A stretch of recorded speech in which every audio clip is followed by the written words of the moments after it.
We so often look for God's hand in the big stuff, right? On the world stage, in the grand sweep of history. But what if his most powerful kingdom isn't out there at all, but in here, inside the human heart? That's what we're going to explore today. This invisible reign.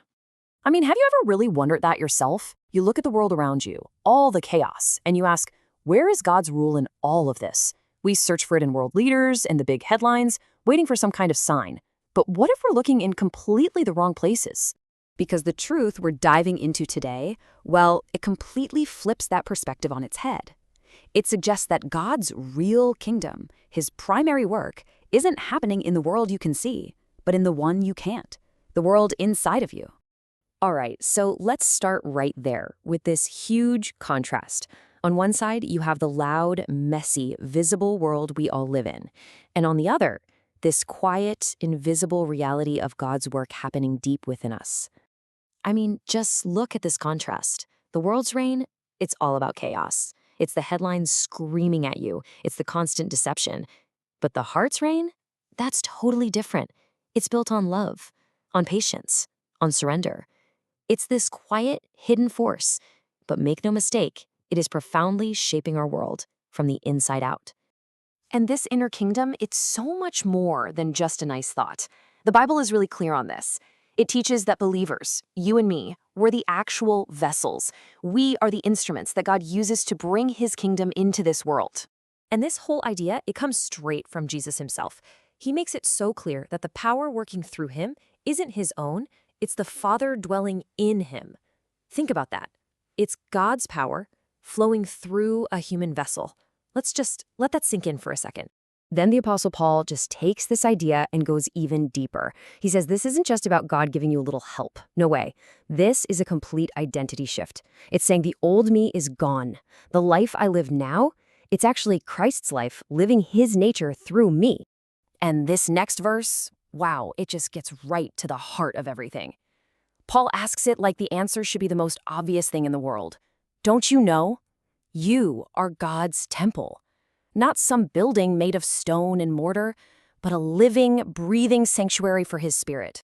So here's the bottom line. When the Bible talks about God's temple, it's not some abstract thing. It's your heart. It's defining you as the place where God has literally set up his throne. It's like the central command for his invisible kingdom right here on earth, right now. Okay, but this whole idea of an inner kingdom, it's not just about what's happening today. It has huge, profound implications for the future. You could almost think of it as a prophetic rehearsal for the main event. What's happening invisibly in your heart right now? It's like a preview, a movie trailer for what's going to happen one day across the entire world. This quiet, internal reality is a foreshadowing of a future time, what many call the Millennial Kingdom, when Christ's rule won't be hidden at all. It will be open for everyone to see. And this changes everything about our daily lives, doesn't it? It makes them incredibly significant. Every little choice you make to follow him, every moment you just surrender your own way, every small act of faith. It's not just about your own personal growth anymore. It's bigger.